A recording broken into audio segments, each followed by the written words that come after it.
Hello guys, in this video I'm going to show you how to select the distance unit on the Sygic application.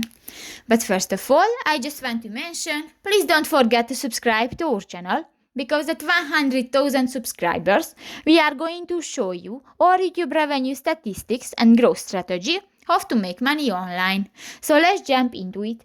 First of all, open the application on your device. Click to the three lines at the upper right corner of the screen and click to the settings icon.